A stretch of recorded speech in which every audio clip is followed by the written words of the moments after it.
Assalamualaikum warahmatullahi wabarakatuh.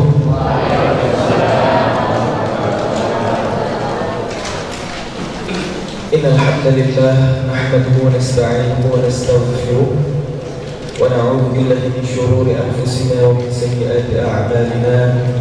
Man yahdihillahu fala mudilla lahu wa man yudlil fala hadiya lahu.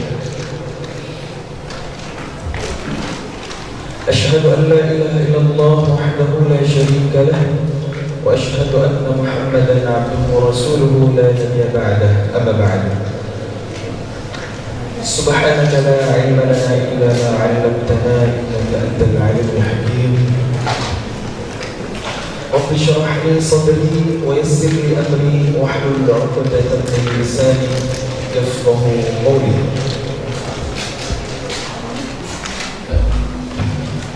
فقال الله تعالى في القرآن الكريم أعوذ بالله من الشيطان الرجيم وما أمروا إلا ليعبدوا الله مخلصين له الدين حنفاء الصلاة ويؤتوا الزكاة وذلك دين القيمة. Alhamdulillah, puji syukur kita panjatkan kepada Allah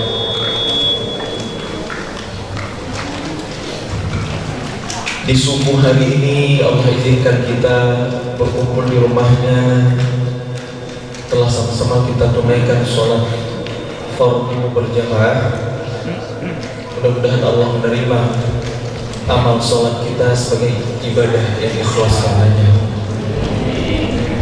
Salawat dan salam kita panjatkan kepada Allah. Semoga selalu Allah limpah curah kepada seorang manusia mulia, insan pilihan, idola kita semua, Nabi Muhammad sallallahu alaihi wasallam.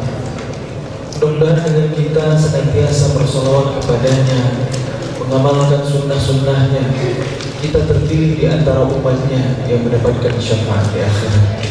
Amin ya rabbal alamin. Yang saya hormati dan saya muliakan pimpinan Muhammadiyah Kabupaten Belitung, tokoh-tokoh masyarakat yang hadir yang tidak bisa saya sebut satu-satu,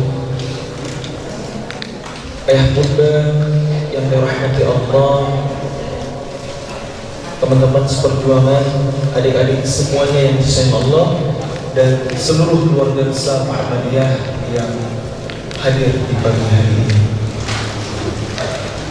Syukur kepada Allah di waktu yang barakah ini, waktu yang didoakan oleh Rasulullah. Allahumma barik li ummati fi bukuriha. Ya Allah, berkahilah umatku di waktu paginya. Kita bisa berkumpul duduk sejenak di majelis ilmu sambil niat i'tikaf selepas sholat subuh tadi, dan insyaallah sampai waktu syuruk tiba. Nanti akan kita lanjutkan dengan sholat sunnah 2 rakaat yang pahalanya kata Nabi seperti haji dan umrah yang sempurna. Hadirin wal hadirat yang sama-sama mengharapkan ridha Allah.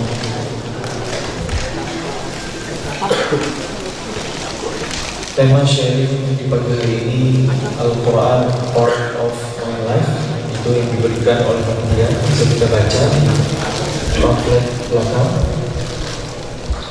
Allah Subhanahu wa taala menurunkan Al-Quran kepada kita sebagai hudan, petunjuk, sebagai furqan, pembeda, sebagai syifa, obat. Wa nunazzilu minal Qur'ani ma huwa shifaa'un wa rahmatun lil mu'minin. Dan kami turunkan Al-Quran itu sebagai penawar, obat, penyembuh, dan rahmat bagi orang-orang yang beriman. Masya Allah, tabarakallah. Al-Quran itu mu'jizat. Mau ditinjau dari segi apapun, Quran itu mu'jizat. Dari segi lafaznya, Quran itu mu'jizat. Setiap surah, setiap ayat, setiap kata, bahkan setiap huruf dari Quran pasti ada mu'jizat yang luar biasa dari itu semua. Dari segi bahasanya mu'jizat, mengalahkan keindahan-keindahan syair-syair pujangga Arab di zamannya. Tidak ada yang bisa menandinginya. Wa in kuntum fi raibin mimma nazzalna ala 'abdina fa'tu bi suratin min mithlihi. Sekiranya kalian ragu terhadap apa yang kami wahyukan kepada hamba kami Muhammad, coba kalian buat satu surah yang semisal Quran. Fa in lam taf'alu wa lam taf'alu. Tidak ada yang sanggup sampai hari ini. Dari segi maknanya, Quran juga mu'jizat. Banyak penelitian dari sains modern telah mengungkap kebenaran Al-Quran. Kita sebagai orang beriman yakin Quran itu benar dari sisi Allah. Hadza kalam Rabbi. Penelitian itu hanya untuk menguji saja, tapi aslinya kita udah yakin. Kalau ada teori yang tidak sesuai dengan Quran, yang perlu dikaji ulang adalah teorinya. Karena Quran adalah hak, adalah kebenaran dari Allah Subhanahu wa Ta'ala. Itu keyakinan kita orang-orang yang beriman. Luar biasa Quran. Maka dengan mempelajarinya, dengan mentadabburinya, mudah-mudahan iman kita bertambah.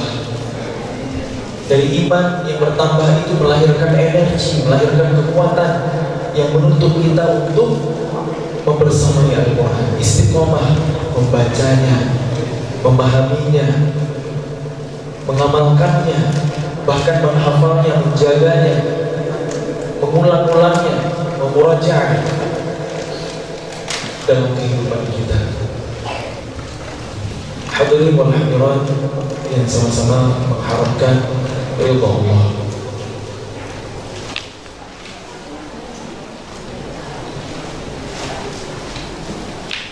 Yang pertama, Quran sebagai syifa, Quran sebagai obat, Quran sebagai petunjuk, Quran sebagai penyembuh.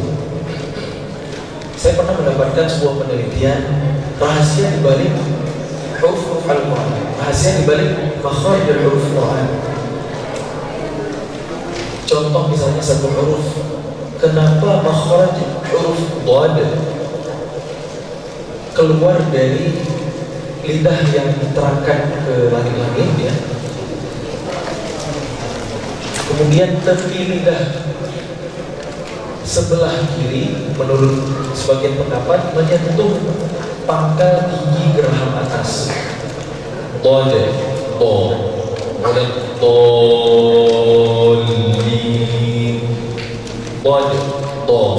Ada juga pendapat yang mengatakan tepi lidah sebelah kanan yang menyentuh pangkal gigi geraham atas, dan boleh juga dua-duanya. Kenapa menurut pendapat sebagian ulama tepi lidah sebelah kiri yang menyentuh pangkal gigi geraham atas?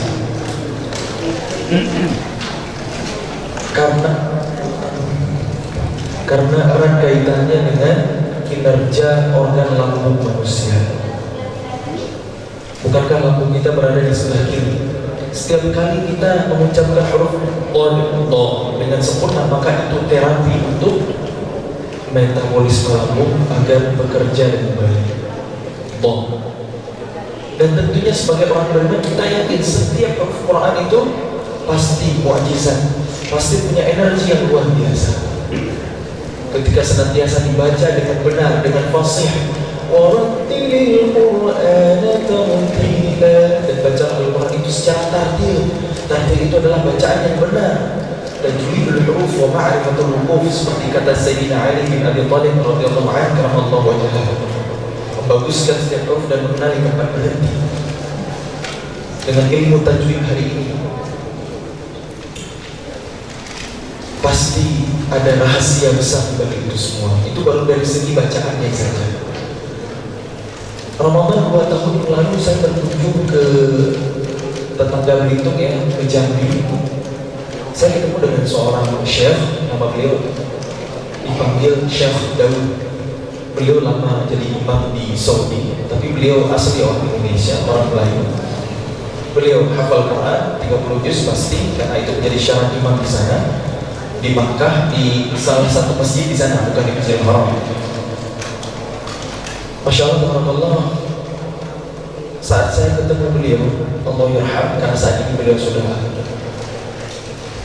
dipanggil Allah. Usia beliau 88 tahun waktu itu, hampir menginjak 90. Masya Allah, saya lihat fisik beliau kayak masih 60. Karena udah sembuh, beliau sholatnya sambil duduk di kursi. Beliau mempersilakan saya untuk menjadi imam. Nah, selesai sholat, saya menyimak beliau membaca doa. Allah masih fasih ketika beliau mengucapkan asma Allah dengan fasihnya. Gigi beliau masih utuh.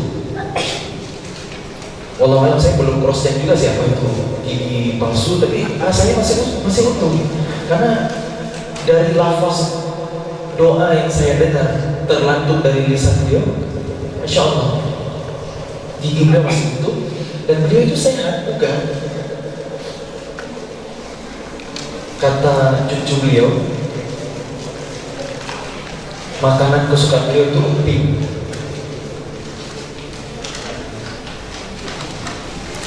Gak ada makanan ya. Coba kalau orang tua kita makan emping, apa yang terjadi? Asam urat, encok, rematik. Kenapa saya tahu itu? Karena saya berasal dari Singli, Aceh. Kabupaten saya itu adalah kabupaten penghasil emping terbaik se-Indonesia katanya.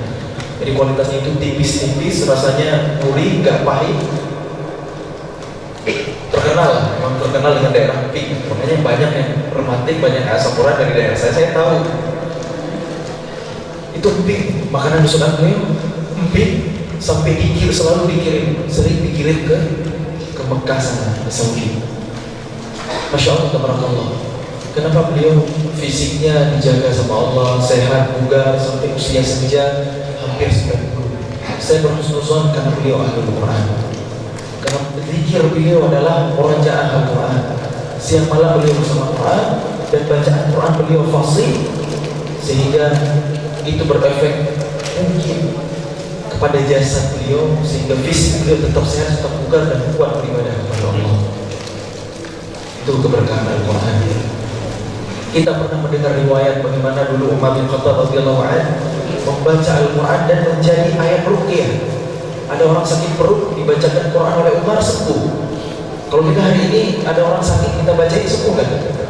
Tergantung ya, tergantung keimanan, tergantung kefasihan bacaan. Wallahu a'lam. Tapi jangan juga nanti ngejudge kalau ada orang ngaji sakit nggak sembuh-sembuh, wah ini nggak benar nih bacaan Qurannya, kayaknya nggak gitu juga. Karena bersama Quran semuanya keberkahan, semuanya kemuliaan. Kita level baca aja nih, rahasianya luar biasa, pahala dari Allah luar biasa. Setiap huruf satu kebaikan Allah lipat gandakan menjadi 10 pahala. Itu baru level kita membacanya saja, belum kita memahami maknanya. Luar biasa fadilahnya, keutamaannya, barokahnya. Apalagi kalau kita bisa di level berikutnya. Kalau level pertama tadi qiraatul Quran, di Ustadz Adi Hidayat SMA, beliau mengklasifikasikan derajat interaksi seseorang hamba dengan Al-Quran itu jadi 3. Yang pertama qiraatul Quran, sebagaimana surah Al-Alaq yang pertama kali turun, Iqra bismi rabbikal ladzi khalaq. Iqra fi'il amr dari qara, yang artinya bacalah. Pokoknya baca aja dulu. Belum paham nggak jadi masalah. Ini ilmu qiraat adalah ilmu mempelajari bacaan Quran. Ada qiraat Asim riwayat Hafs bagi kita masyarakat Indonesia. Ada qiraat Warsh, ada Qalun dan lain sebagainya. Itu ilmu cara baca Quran. Ilmu qiraat. Pokoknya bisa baca aja dulu. Ini level pertama. Ternyata pahalanya udah luar biasa. Di level yang kedua adalah tilawatil Quran. Asal katanya tala. Apa bedanya qiraat dengan tala? Kalau qiraat baca aja, tapi kalau tala baca dengan pemahaman agar bisa mengamalkan maknanya. dalam kehidupan. Bacalah dengan perenungan, bacalah dengan pengkajian, bacalah dengan penghayatan, bacalah dengan pemahaman agar bisa mengamalkannya dalam kehidupan. Itulah tilawatil Quran. Fi'il amarnya, kalimat perintahnya utlu. Watlu ma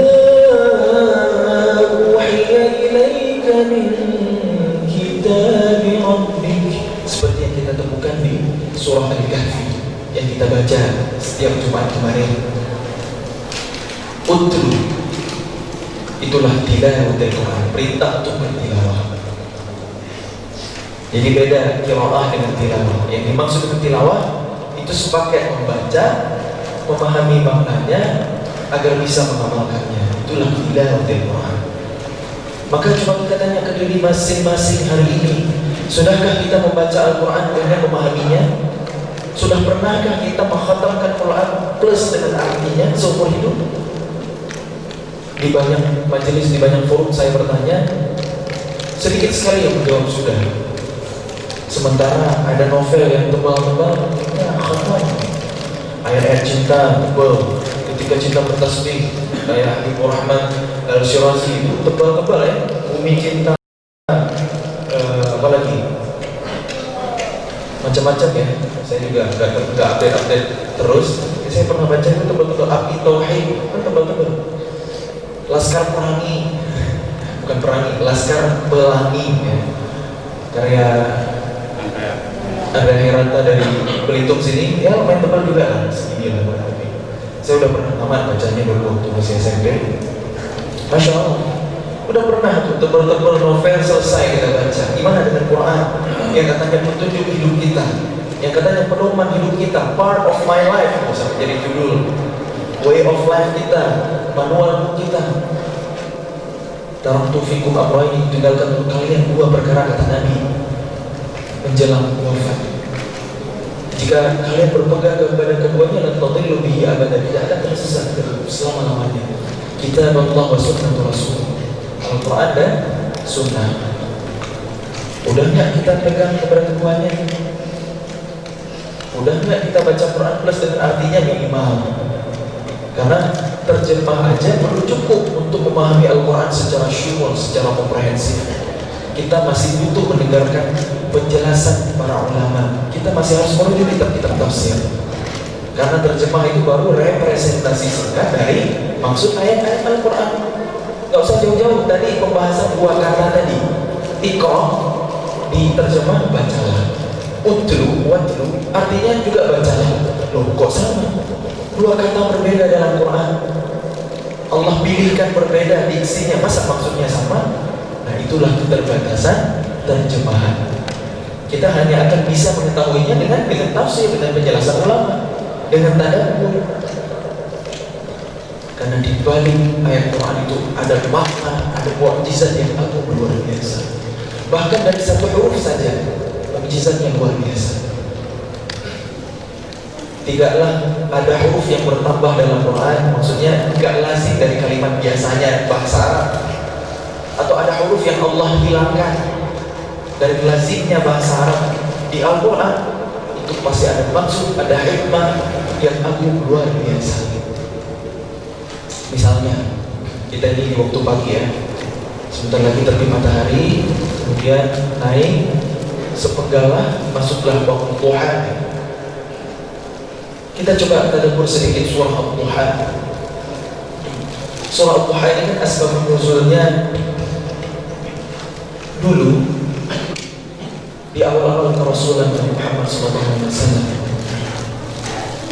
Al-Quran yang turun dulu baru sedikit, baru surah Al-Alam, surah Al-Mudaththir. Tiba-tiba wahyu terjeda, tidak turun dalam beberapa kurun waktu.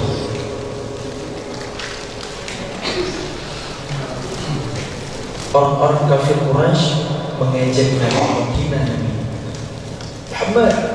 Tuhanmu sudah meninggalkan kamu dan membenci. Buktinya wahyu tak kunjung datang. Nabi sedih mendengarkan hinaan ini yang keluar dari lisan orang-orang kafir, orang-orang musyrikin Quraisy. Yang membuat Nabi sedih itu ada tiga hal. Oke, pertama dengan ucapan mereka, hinaan mereka, tapi itu tidak seberapa. Yang membuat Nabi lebih sedih itu adalah yang kedua, karena ucapan itu sampai juga kepada para sahabatnya. Para sahabat Nabi di kala itu wasabiqunal awwalun, orang-orang yang baru pertama berislam, dan banyak di antara sahabat itu yang imannya masih lemah, baru menerima Islam, baru mendapatkan hidayah, belum kokoh. Ayat Quran yang turun juga baru sedikit, kondisinya masih labil. Mendengar provokasi seperti itu dari musuh-musuh Islam, Nabi khawatir hati mereka goyah. Nabi khawatir gimana kalau mereka murtad lagi, kalau mereka kembali lagi ke kepercayaan jahiliyah.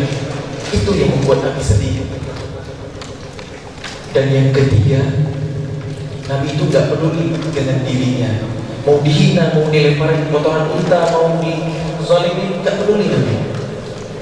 Begitu bersihnya, begitu indahnya kepribadian Rasulullah Nabi kita Muhammad SAW.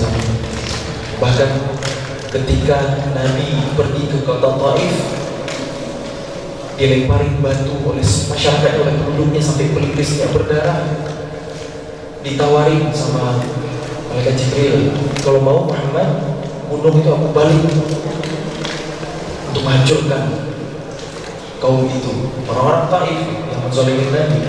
Jangan, kata Nabi, aku berharap kelak dari tulang sulbi mereka akan lahir keturunan-keturunan yang akan beriman kepada Allah. Kurang lebih begitu saya riwayatkan secara mengenai. Dan dalam dialog Rasulullah, dalam doa Nabi ketika Nabi turun dari Taif ke tempat yang aman, Nabi berdoa, salah satu kalimatnya, salah satu katanya adalah "Fa'ilam taghta fala ubali."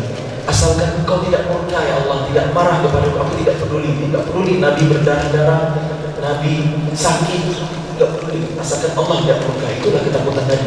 Gimana kalau Allah itu benar-benar marah? Gimana kalau Allah itu benar-benar meninggalkan Nabi? Itu yang membuat Nabi. Turunlah surah Al-Duha untuk menghibur Rasulullah SAW. A'udzu billahi minasy syaithanir rajim. Bismillahirrahmanirrahim. Wad-duha wal-laili idza saja, ma wadda'aka rabbuka wa ma qala. Wad-duha, demi waktu duha. Wal-laili idza saja, demi malam apabila gelap gulita. Ma wadda'aka rabbuka wa ma qala. Tuhanmu tidak meninggalkan Muhammad dan tidak pula membenci. Inti dari surah Al-Duha itu ada di ayat ketiganya. Itu ayat yang ditunggu oleh Rasulullah, yang menenangkan hati Nabi. Ayat ketiga, Allah Maha Kuasa untuk langsung berfirman, langsung bunyinya ma wadda'aka rabbuka wa ma qala. Tapi itulah keindahan Al-Quran. Ada muqaddimah dulu, ada awalan dulu. Wad-duha, demi waktu duha. Asalnya kan wad-duhai, kan ada huruf ya yang tidak berbaris di ujungnya. Asalnya wad-duhai. Makanya kenapa di sebagian qiraat yang lain, qiraat Warsh misalnya, dibacanya wad-duhai. Pernah dengar ya? Wad-duhai wal-laili idza saja. Itu karena sumpah, kalimat sumpah. Wad-duha, huruf waw, kalau kata setelahnya berharokat kasrah, itu bukan berarti konjungsi, bukan dan, tapi sumpah, demi waktu duha. Wal fajri wal najmi wal laili wal asri, itu semuanya sumpah. Sesuatu yang Allah pergunakan sebagai sumpah, maka kita diperintahkan untuk memperhatikannya. Waktu duha, ada apa di waktu duha?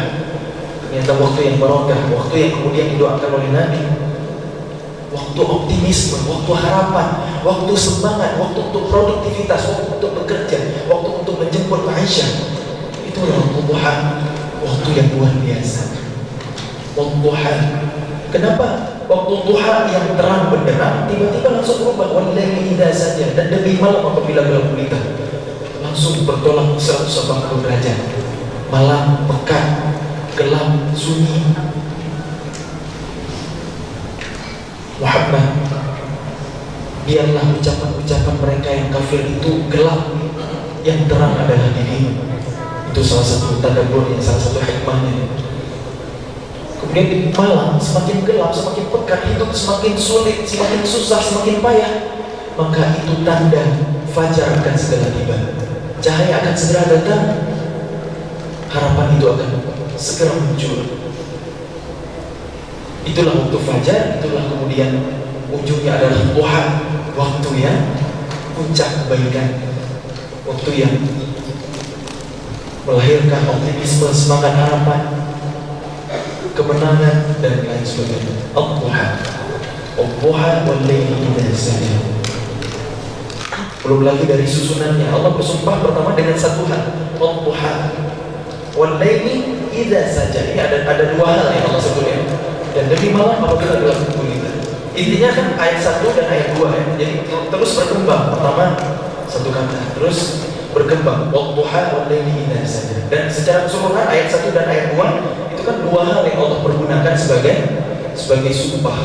Ayat 1 ayat 2. Kemudian kalau kita lihat susunan ayat ketiganya, ma wadda'aka rabbuka wa ma qala.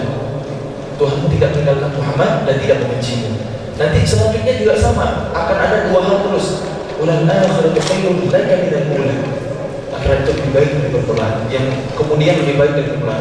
Wa lasawfa yu'tika rabbuka fatarda. Selalu ada dua hal. Nah, ini kan ada tiga ayat yang berisi dua hal. Nanti akan berulang lagi tiga ayat yang berisi dua hal, akan berulang lagi tiga ayat yang berisi dua hal. Dan kalau kita kaitkan, ini kan ada tiga. Ayat pertamanya nanti berkaitan dengan ayat pertama di grup 3 kedua, akan berkaitan lagi dengan ayat pertama dari grup 3 ketiga. Yang keduanya juga sama, yang ketiganya juga sama. Itulah keindahan Al-Quran yang tidak bisa ditandingi oleh siapapun. Bahkan dari segi susunannya, dari hurufnya, dari katanya, semuanya mukjizat. Semuanya keindahan, semuanya punya makna yang dalam agung luar biasa. Kita bahas ayat ketiganya. Ma wadda'aka rabbuka wa ma qala. Tuhan Muhammad tidak meninggalkanmu dan tidak pula membencimu. Seharusnya secara kaidah bahasa Arab, ayat itu akan berbunyi ma wadda'aka rabbuka wa ma qalaka. Seharusnya ada huruf kaf di ujungnya sebagai dhamir, sebagai kata ganti anta yang merujuk kepada Rasulullah. Sesungguhnya Tuhanmu tidak meninggalkanmu dan tidak membencimu. Oleh Allah dihilangkan huruf kafnya, ka. Ma wadda'aka rabbuka wa ma qala. Tapi maknanya tetap utuh kepada Nabi. Tuhanmu tidak meninggalkan Muhammad dan tidak pula membencimu. Kenapa hilang huruf ka? Ma wadda'aka rabbuka, Tuhanmu tidak meninggalkanmu, wa ma qala. Qala itu membenci, marah, murka, itu qala. Kata-kata marah, benci, murka ini tidak layak disandingkan dengan Rasulullah, sehingga huruf kaf itu Allah hilangkan. Kenapa? Karena tujuan surah Duha itu adalah tabsyir, kabar gembira, untuk menghibur Nabi, untuk menenangkan Nabi. Hati Nabi bisa aja nggak tenang kalau ada huruf kaf di situ. Bencimu, ada mu di situ kan, benci langsung bersanding dengan Nabi, kan nggak tenang. Jadi ketika dihilangkan, Masya Allah, begitulah keindahan Al-Quran. Makanya kita hari ini mungkin kurang bertadabbur bahwa Quran itu setiap ayatnya, setiap surahnya, setiap katanya, bahkan setiap huruf itu ada mukjizatnya.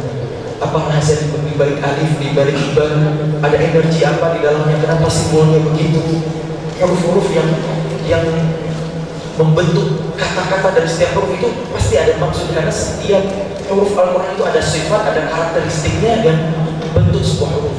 Bagaimana kata misalnya lain, lembut, ternyata huruf lam itu memang terdiri dari huruf yang lembut itu.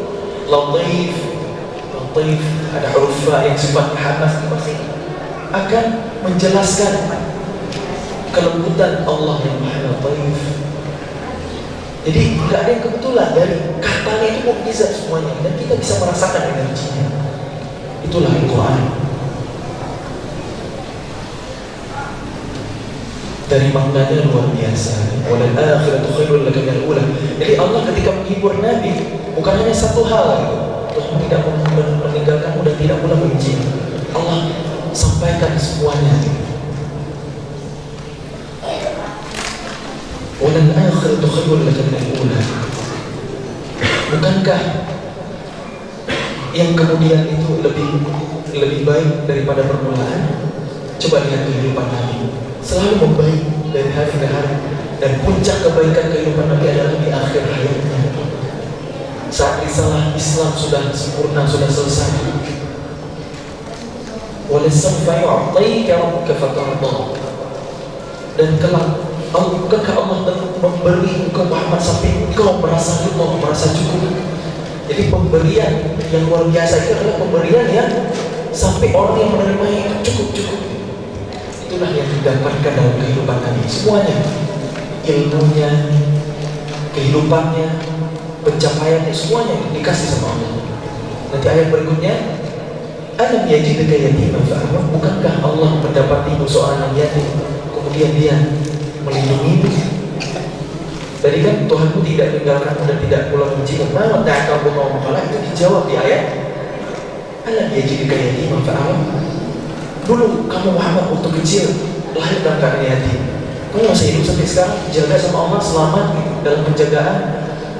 Jadi Allah tidak pernah meninggalkan Muhammad SAW. Dijawab di grup 3 berikutnya ya. Yang pertama, alam yajidka yatiman fa'awa. Nanti wawajadaka dhallan fahada. Bukankah dia mendapatimu seseorang yang bingung, kemudian dia memberi petunjuk? Jadi Allah di sini bukan sesat ya, tapi Nabi bingung. Ada banyak tafsir tentang ayat ini. Di antaranya kebingungan Nabi dulu melihat masyarakat jahiliyah, tapi Nabi tidak tahu cara memperbaikinya. Nah, dikasih petunjuk sama Allah, Al-Quran, dengan petunjuk Quran untuk mendakwahkan masyarakat jahiliyah itu menjadi Islamiyah. Ada juga pendapat yang lain, Nabi dulu waktu kecil pernah tersesat di lembah sekitaran Mekah, tidak tahu jalan pulang, kemudian Allah memberi petunjuk sehingga bisa kembali ke rumah. Nah, itu ada juga tafsir yang lain. Nah, wajadaka dhallan fahada ini adalah jawaban dari walal akhiratu khairul laka minal ula, yang kemudian lebih baik dari permulaan. Kebingungan itu tidak lebih baik dari mendapatkan petunjuk. Kemudian ayat berikutnya, wa wajadaka 'ailan fa'aghna. Bukankah dia mendapatimu seseorang yang memiliki kekurangan, kemudian dia memberikan kecukupan, kekayaan? Nah, itu jawaban dari walasawfa yu'tika rabbuka fatarda. Allah akan memberimu sampai engkau merasa puas, merasa ridha. Bukankah dia mendapatimu kekurangan, kemudian membuat kamu menjadi berkecukupan, kaya, fa'aghna. Jadi ada kaitannya semuanya. Nah, 3 ayat terakhir, fa'ammal yatima fala taqhar. Dan terhadap anak yatim janganlah kalian menghardiknya. Tadi tentang keyatiman Nabi kan, yang 3 pertama, 3 kedua, yang pertama dari 3 kedua. Ini agak bingung ya, coba imajinasi ini mudah-mudahan bisa dipahami biar mudah. Nanti coba buka lagi surah Al-Duha-nya di rumah, tadabbur sendiri ya. Fa'ammal yatima fala taqhar wa amma as-sa'ila fala tanhar. Dan terhadap orang-orang yang meminta-minta, janganlah kalian mencelanya. Wa amma bi ni'mati rabbika fahadith. Dan terhadap nikmat Allah syiarkanlah, sampaikanlah.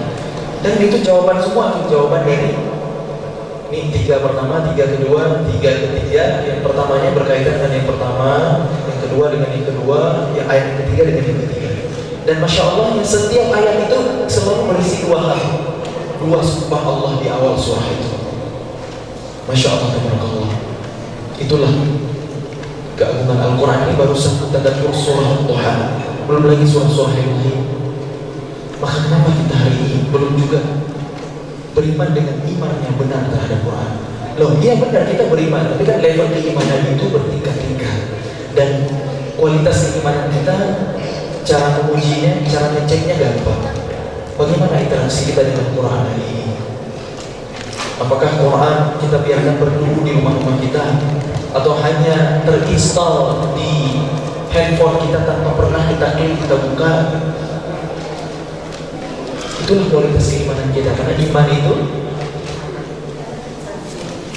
mengikrarkan dengan lisan, meyakini dengan hati, dan membuktikan dengan amal perbuatan. Iman itu melahirkan amal soleh.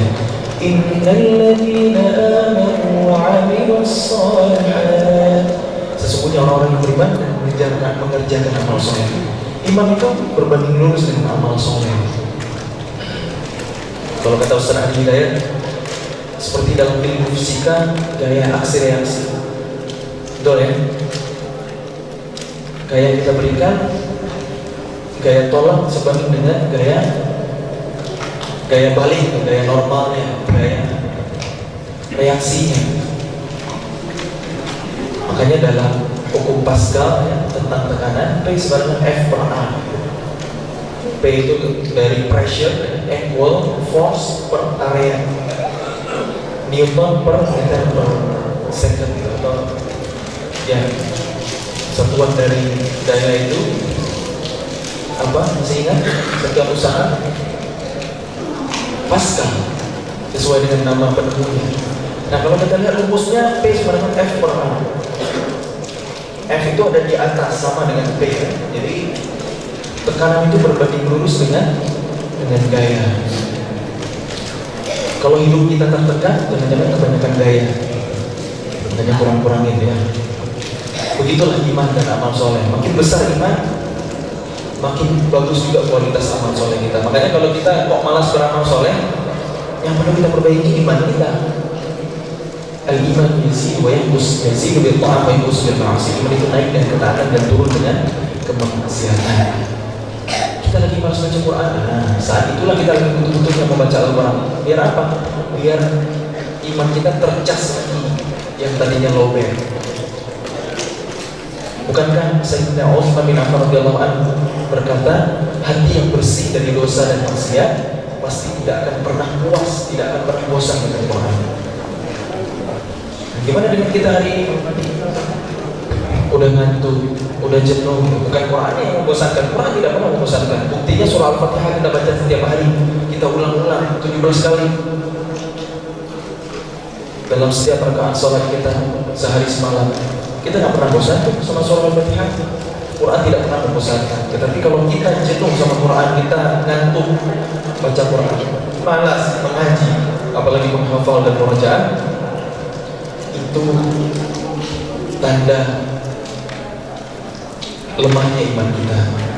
Makanya perlu dijaga iman itu, karena memang normalnya iman itu naik turun, itu fitrah. Makanya perlu dijaga. Gimana caranya supaya grafiknya naik? Salah satu caranya gimana? Dengan membaca Al-Quran. Temukan hatimu, salah satunya ketika membaca Al-Quran. Kalau kita baca Quran tapi gak hadir hati kita, maka kata ulama, jangan-jangan kita gak punya hati. Beristighfar kepada Allah, kita tak punya hati. Kita mengecas iman dengan bersahabat dengan orang soleh yang kalau kita lihat dia, kita harus ingat Allah yang akhirat. Padahal dia belum ngomong apa-apa, mungkin karena kesolehannya, karena ketaatannya, karena aura pacarannya. Itu kalau teman kayak gitu jangan sia-sia, pepetin terus ya, yang sampai lepas. Kemudian kita mengecas keimanan juga salah satunya dengan hadir duduk di majelis ilmu. Itu juga tujuan kita, ta'lim itu supaya iman kita bertambah. Bukan sekedar mendengarkan ilmu, yang ilmu itu hanya menjadi wawasan di pikiran. Karena ilmu yang bermanfaat bukanlah yang sekedar menjadi wawasan di pikiran, melainkan yang bisa kita wujudkan dalam amalan. Supaya ilmu bisa kita amalkan, tentu terlebih dulu sebelum itu iman dulu yang tumbuh di dalam hati. Iman itu yang menuntut kita mengamalkan ilmu yang kita tahu. Begitu juga dengan Quran. Bukankah Quran itu memang Allah peruntukkan ke orang-orang yang beriman untuk menumbuhkan keimanan? Bahkan orang yang beriman baca Quran, dengar Quran, imannya bertambah. Itu kan kata Allah dalam surah Al-Anfal, wa idza tuliyat 'alaihim ayatuhu zadatuhum imana. Apabila dibacakan ayat-ayat Allah kepada mereka, bertambahlah iman mereka. Wa idza tuliyat, bukan wa idza quri'at, bukan qiraat tapi tala. Apa bedanya dari qiraatul Quran dengan tilawatul Quran? Qiraat baca aja, kalau tilawah baca, memahami, kita bisa mengamalkan. Jadi bacaan yang dipahami, kita dengerin Quran, kita paham Quran yang kita dengar itu. Apa hasilnya? Apa reaksinya? Zadatul iman. bertambah keimanan mereka. Kita hari ini dengerin Quran, nambah gak iman? Atau jangan-jangan kita dengerin Quran hari ini, Bismillahirrahmanirrahim, Masya Allah, indah sekali tuntunannya, iramanya kurdi misalnya gitu. Kita fokus mungkin ke iramanya, ini siapa ngaji qori'nya terkenal misalnya. Jadi yang kita kagumi itu sebenarnya qori'nya atau firman Allahnya. Nah, ini perlu kita tanya sendiri hari ini. Kan sering kita mendengar misalnya di haflah Al-Quran, ini baik, ini kebaikan syiar gitu. Seorang qari melantunkan Quran dengan suara yang indah. Tabbat yada abi lahabin wa tab. Allah disambut ramai-ramai gitu ya biasanya. Itu yang dikagumi sebenarnya suara qori'nya atau firman Allah nih. Allah gitu. Suara qori'nya ya. Karena kalau yang dikagumi ayatnya, binasalah kedua tangan Abu Lahab dan dia pasti benar-benar celaka. Astagfirullahaladzim. Kita kan jadi takut, jadi istighfar pada Allah. Gimana kalau kita yang bernasib sama seperti Abu Lahab itu? Nauzubillah min dzalik. Menggetarkan hati kita. Mungkin kita takut kepada Allah. Udah nggak jarang kalau Quran itu sampai ke hati, membuat kita menangis, mengalirkan air mata di pipi kita. Bahkan kita menjadi lemas dan jantung tersungkur. Idza yutla 'alaihim yakhruna lil azqani sujada wa yaquluna subhana rabbina in kana wa'du rabbina la maf'ula wa yakhruna lil azqani yabkuna wa yaziduhum khusyu'an. Orang terdahulu itu dengar Al-Quran, mendengar kitab dibacakan, jantung tersungkur sujud kepada Allah, lemas itu nggak kuat lagi. Bukankah ayat Quran pernah meluluh lantakkan hati Umar bin Khattab radhiyallahu anhu? Taha ma anzalna 'alaika al-Qur'ana litashqa. Keindahan bahasanya ini nggak biasa. Ada energi, ada mukjizat, ada keagungan sehingga Umar mendapatkan hidayah. Itulah Quran. Makanya hari ini setelah level kita istiqomah membaca Al-Quran setiap hari, itu kebaikan, pahalanya luar biasa. Bahkan kita dengerin Quran aja rahmat Allah turun. Wa idza quri'al Quran fastami'u lahu wa ansitu la'allakum turhamun. Apabila dibacakan Quran maka simaklah dan diamlah agar kalian mendapat rahmat. Baru kita dengar saja pahalanya luar biasa. Baru kita baca aja pahalanya luar biasa. Tapi yang Allah inginkan lebih dari itu, tilawatil Quran. Kitabun anzalnahu ilaika mubarakun liyadabbaru ayatihi. Kitab Al-Quran kami turunkan bersama dengan keberkahan untuk ditadaburi maknanya, untuk ditadaburi ayat-ayatnya. Liyadabbaru ayatihi, agar kita mentadabur Al-Quran. Apa arti tadabbur? Tadabbur artinya belakang. Kita berpegang pada belakangnya Quran, kemana Quran pergi kita itulah tadabbur. Supaya begitu, kita harus memahami Quran, harus membaca di level tilawatil Quran, baca, pahami agar bisa mengamalkan.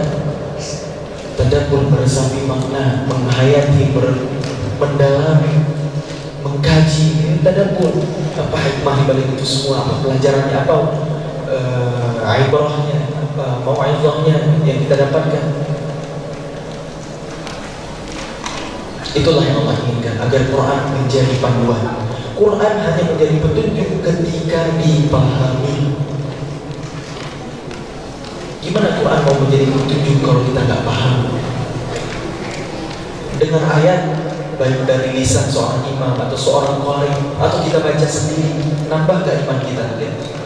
Kita merenungkan, sudahkah ayat ini kita amalkan? Kalau kita nggak tahu makna, nggak tahu arti, gimana kita bisa tadabbur? Makanya orang yang beriman itu mendengar ayat, qalu sami'na wa ata'na, kami mendengar dan kami patuh. Begitulah para sahabat Nabi dulu. Kenapa? Karena mereka sudah dibangun dengan fondasi iman yang kuat. 13 tahun lamanya, bahkan lebih lama daripada fase dakwah Nabi setelah hijrah di Madinah yang hanya 10 tahun, yang di situ Allah turunkan ayat-ayat syariat, ayat-ayat ibadah, ayat perintah, ayat larangan.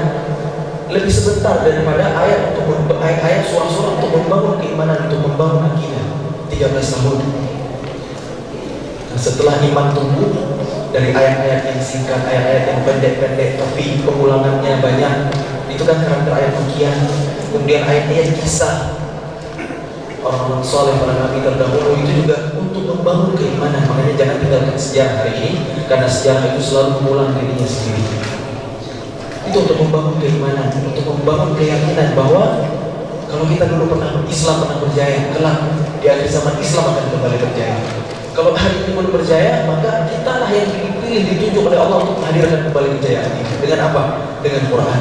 Karena tidaklah umat generasi peradaban yang dekat dengan Quran melainkan Allah menangkan, Allah jayakan. Itulah generasi terbaik para sahabat Nabi radhiyallahu anhum wa radhiyallahu yang Allah ridha kepada mereka dan mereka ridha kepada Allah. Itulah daulah-daulah demi daulah Islamiyah yang dulu memimpin bumi lebih dari 1000 tahun lamanya, di mana orang-orang Eropa masih di fase dark ages kata mereka, zaman kegelapan, tapi Islam berjaya luar biasa. Bahkan ilmu pengetahuan ada di Islam. Tidaklah ilmu pengetahuan dikembangkan, ilmu sains, ilmu umum semuanya yang bermanfaat untuk peradaban manusia, yang menjadi cikal bakal teknologi hari ini semuanya, melainkan dibangun dengan fondasi iman akidah yang kuat. Quran lebih dulu dipelajari, agama lebih dulu dipelajari sebelum ilmu apapun. Itulah yang terjadi dalam peradaban Islam. Beda dengan kita hari ini, kita belajar ilmu apapun, tapi Qurannya belakangan, agamanya bahkan kita skip. Makanya hasilnya teknologi hari ini, ilmu hari ini banyak merusaknya daripada memperbaiki. Teknologi sih canggih, tapi kerusakan alam, lingkungan, hutan gundul, ekosistem laut rusak, limbah, sampah yang tidak bisa didaur ulang, rusak, cemari lingkungan. Limbah pertambangan, lubang dibiarkan menganak, limbahnya mencemari lingkungan, bahkan manusia muncul penyakit yang aneh-aneh, tumor, kanker, anak kecil lahir autis dan lain sebagainya. Itulah kerusakan hari ini. Beda dengan ketika kaum muslimin yang memimpin bumi, wala tufsidu fil ardi ba'da islahiha. Janganlah kalian membuat kerusakan setelah bumi itu diperbaiki. Ilmu demi ilmu dikembangkan, bahkan karyanya bisa kita saksikan sampai hari ini, semuanya untuk memudahkan ibadah kepada Allah, untuk manfaat bagi umat manusia. Matematika, Al-Khwarizmi dengan aljabarnya, dengan algoritmanya menjadi dasar dari teknologi digital internet hari ini. Kamera optik dikembangkan oleh Ibnu Haytham. Kedokteran, alat bedah 200 jenis itu ulama Islam yang menemukan. Roda bergerigi yang menjadi cikal bakal mesin hari ini, mekanika benda putar dengan rekayasa kecepatan sudut permukaan dan seterusnya, itu yang menemukan adalah Al-Jazari, ulama Islam. Jadi peradaban Eropa itu gak ada apa-apanya sebelum Islam datang, sebelum mereka mencuri ilmu kaum muslimin. Kemudian mereka gunakan untuk menjajah seluruh dunia, mereka keruk kekayaannya dibawa ke sana untuk membangun peradaban mereka. Apa hebatnya? Seperti itu. Makanya kita tidak perlu silau, tidak perlu kagum dengan peradaban Eropa hari ini. Jangan dikit-dikit kata pakar ini gitu, yang namanya nama dalam bahasa Inggris atau dalam bahasa orang-orang Eropa, orang Yunani, filosof itu bukan orang hebat pada zamannya, bukan orang yang ibaratnya dikasih panggung, enggak. Makanya kita perlu belajar dari Islam yang sudah terbukti menghasilkan kejayaan. Cuma memang Allah bergilirkan, untilkan ayat mudawiruha bainan nas. Hari ini memang Islam enggak berjaya. Tapi kalau kita belajar sejarah, dulu Islam luar biasa. Keilmuan berkembang besar. Bahkan semua nama-nama penemu yang hari ini disematkan ke orang-orang Eropa udah lebih dulu ilmunya ada di peradaban Islam. Siapa penemu pesawat terbang? Orang yang bersaudara gitu 1000 tahun itu Ibnu Firnas berhasil terbang, terinspirasi dari surah Al-Mulk. Awalam yaru ila at-tayri fawqahum saffati wa yaqbidna ma yumsikuhunna illa ar-Rahman. Tidakkah mereka memperhatikan bagaimana burung bisa terbang di udara? Siapa yang menahannya selain Allah yang Rahman? Ayat ini menginspirasi Ibnu Firnas menciptakan prototipe pesawat terbang dan menjadi manusia pertama Nabi yang berhasil terbang. Karena Nabi Sulaiman juga bisa terbang dengan tentara angin, Rasulullah terbang dengan Quran ketika Isra Mi'raj. Nah, ini Ibnu Nasman pertama yang terbang, bukan orang bersaudara. Ilmuwan Islam, bagaimana Ibnu Khaldun menulis kitab Al-Muqaddimah itu pengantar semua ilmu pengetahuan. Makanya kita nggak perlu silau dengan ilmu hari ini, yang bahkan kita jalani dengan urutan yang salah, urutan yang keliru. Kita belajar semua mata pelajaran fisika, kimia, matematika, biologi, tapi kita nggak tahu menerangkannya di mana. Ulama dulu menulis kitab di malam hari dengan lentera. Asap hitam dari apinya mengotori langit-langit rumah. Dipikirin sama ulama, dikaji matematika, fisika, berapa kecepatan naiknya asap ke udara. Dibuat suatu sistem sedemikian rupa sehingga dialirkan melalui dengan bantuan angin ke suatu wadah, ke suatu ruangan, ke sebuah tempat. Asap hitam itu lama-lama menebal, mengerak, dikerik, dikumpulkan, dijadikan tinta untuk tulis kita. Itu keberkahan ilmu ulama dahulu. Yang kemampuan mereka adalah al-allamah, multidisiplin, semuanya dikuasai dan semuanya ahli. Kalau hari ini kan serba spesialis. Profesor itu bukan ahli di satu bidang ilmu, satu subbab ilmu. Tanpa mengurangi rasa ta'zim hormat kita kepada profesor hari ini karena dedikasi mereka untuk ilmu pengetahuan dan peradaban. Tapi kalau kita mau membandingkan bagaimana kualitas manusia zaman dulu, manusia yang dibimbing dengan wahyu, para sahabat yang dididik oleh manusia terbaik, bagaimana kualitas manusianya, itulah keberkahan Al-Quran. Makanya hari ini kita jangan silau dengan teori pendidikan ala barat. Belajar itu nggak penting dihafal, yang penting kan dipahami. Pernah dengar nggak kayak begitu? Dari mana ini semua? Kenapa kita meyakininya? Kenapa kita mengaminkannya? Dalam tradisi al-ilmiyah Islamiyah, Quran dihafal, hadis dihafal, bahkan lengkap dengan riwayatnya, dengan silsilahnya, bahkan setiap orang background kehidupannya diketahui sampai nyambung sampai ke Rasulullah. Kitab-kitab para ulama dihafal oleh ulama-ulama kita juga. Imam Asy-Syafi'i rahimahullah ta'ala, bagaimana kecerdasan, kualitas hafalannya. Imam Bukhari menghafal ratusan ribu hadis, semuanya hafalan. Setelah dihafal baru dipahami, baru dianalisis, dikembangkan, menghasilkan karya-karya yang mengagumkan, luar biasa, barokah sampai hari ini. Itu dari tradisi keilmuan Islam. Ilmu itu dihafal dulu, baru dikembangkan. Kenapa hari ini kita mengutip dari peradaban orang Eropa yang mereka malas menghafal, terus kita ikut-ikutan malas menghafal hari ini, sampai-sampai kita gak menghafal Quran. Padahal Quran dulu diturunkan langsung dihafal. Nabi langsung hafal Quran. Para sahabat Nabi mendengarkan Quran dari Rasulullah langsung dihafal. Qari'ul Quran di zaman Nabi pasti hafal Quran. Karena mushaf aja gak ada dulu, baru ada diperbanyak di zaman Khalifah Utsman bin Affan radhiyallahu anhu. Makanya kita kenal mushaf Utsmani atau Rasam Utsmani. Saat periode kekhilafahan seluruh pemerintahan Islam, seluruh kekuasaan wilayah Islam, Quran cuma ada 5 eksemplar, 5 unit. Hari ini kita satu orang bisa punya 5 mushaf, 5 Quran. Betul? Punya HP gua ada aplikasi Quran, punya tab ada Qurannya juga diinstal atau komputer. Ada Quran disimpan di rumah, ukurannya besar. Ada satu Quran saku untuk dibawa kemana-mana. Tapi kita nggak jadi itu generasi yang Qurani. Jauh banget kualitas mereka dengan generasi terbaik terdahulu. Apa yang salah? Makanya yuk kita berbenah. Tidak ada kata terlambat, karena kejayaan Islam di masa depan itu adalah sebuah keniscayaan. Sebelum kiamat tiba, Islam pasti akan menang kembali. Karena itu tanamku Rasulullah dalam hadis sahihnya.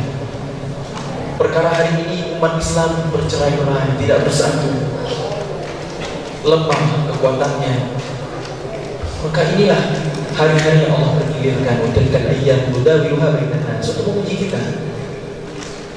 Dan yakinlah, optimislah bahwa kitalah umat yang dipilih oleh Allah untuk menghadirkan kembali kemenangan kejayaan itu. Gimana caranya? Dengan Quran. Seorang ulama menulis kitab, Syekh Profesor Dr. Munir Ghotbah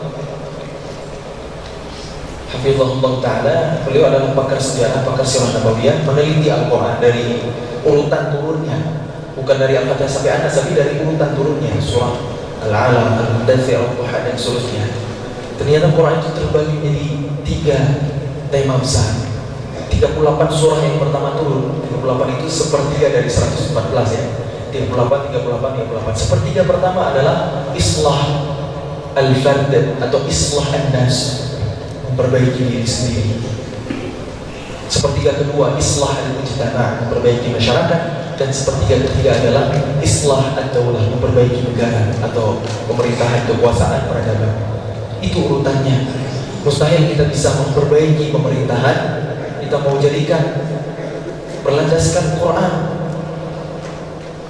yang sesuai dengan syariat, itu mustahil bisa kita perjuangkan, bisa kita tegakkan kalau kita melewati urutannya, melewati kurikulumnya. Harus mulai dari diri sendiri, harus pribadi dulu kita perbaiki, setelah itu masyarakat. Nah, dari masyarakat itu kan nanti baru akan muncul pemimpin yang adil, yang amanah, yang ahlul Quran. Muncul dari masyarakat yang ahlul Quran lagi, karena pemimpin itu adalah cerminan masyarakat, cerminan rakyatnya.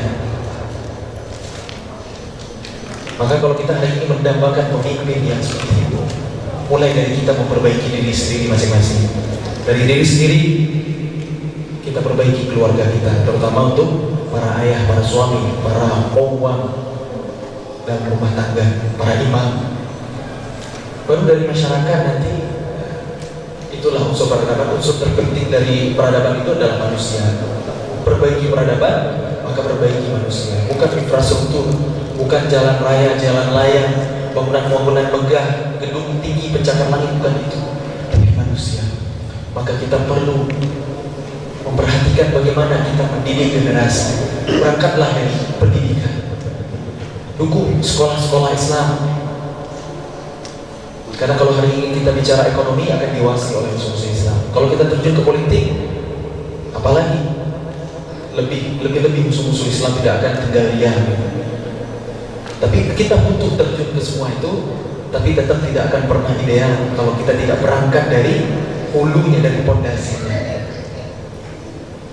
Mari kita jadikan diri kita istiqomah bersama Al-Quran agar berkah hidup kita akan dibimbing oleh Allah, agar kita selamat dunia akhirat, dan dengan kemuliaan itu, dengan keberkahan itu, baiklah keluarga, baiklah masyarakat, dan baiklah bangsa kita, negara kita, peradaban Islam yang kita nantikan. Dan ya, jangan sampai ketika momentum itu tiba kita hanya jadi penonton.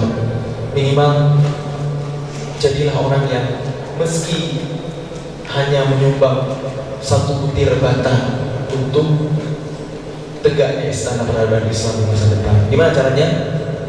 Dawamkan Quran.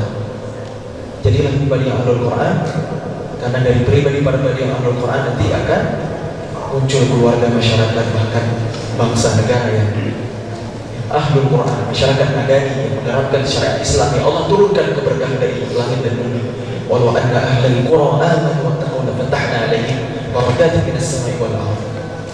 Itulah yang terjadi dulu di zaman Khalifah Umar bin Abdul Aziz, memimpin hanya 29 bulan, kurang dari enggak nyampe 3 tahun, hanya 2 tahun lebih sedikit.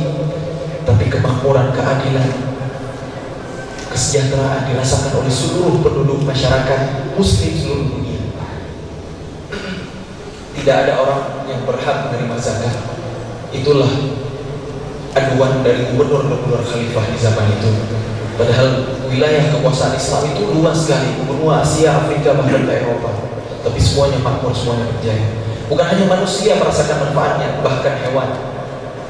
Serigala tidak mau memakan domba yang masih hidup. Dicarinya bangkai baru mau dimakan. Saking berkahnya zaman itu.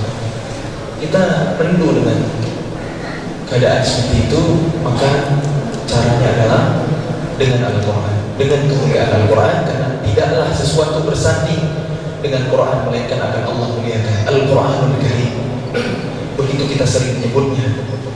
Turun pada malam hari Lailatul Qadar, malam yang mulia. Turun di bulan Ramadan, bulan yang paling mulia. Turun di hari Jumat, Sayyidul Ayyam, hari paling mulia. Turun dengan perantara malaikat Jibril, malaikat paling mulia. Turun di Makkah, Madinah, tempat-tempat yang mulia. Turun kepada manusia yang paling mulia, Nabi kita Muhammad SAW. Semua yang berhubungan dengan Quran Allah muliakan. Maka kalau kita ingin menjadi umat terbaik, kuntum khairu ummatin ukhrijat lin-nas. Kita ini memang generasi terbaik. Caranya gimana? Kembali kepada Quran.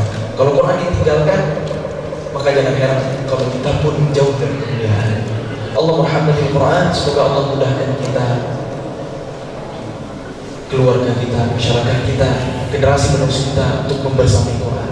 Terus aja baca Quran, meskipun gak paham, gak masalah, karena ada kebaikan. Teruslah memahami Quran, baca juga arti, gak usah banyak-banyak. Sehari cukup 1/4 juz 5 halaman, 2 lembar setengah, kita bagi setiap waktu sholat, biar lebih terasa ringan, kita cicil. Teruslah pahami Quran meskipun kita belum maksimal dalam mengamalkan. Dan teruslah hafal Quran meskipun belum lancar, belum oke. Karena bersama Quran semuanya adalah kebaikan. Barakallahu fikum, Allah merahmati Quran. Semoga bermanfaat. Yang benar dari Allah, yang keliru dari kebodohan saya, semoga Allah ampuni. Barakallahu fikum.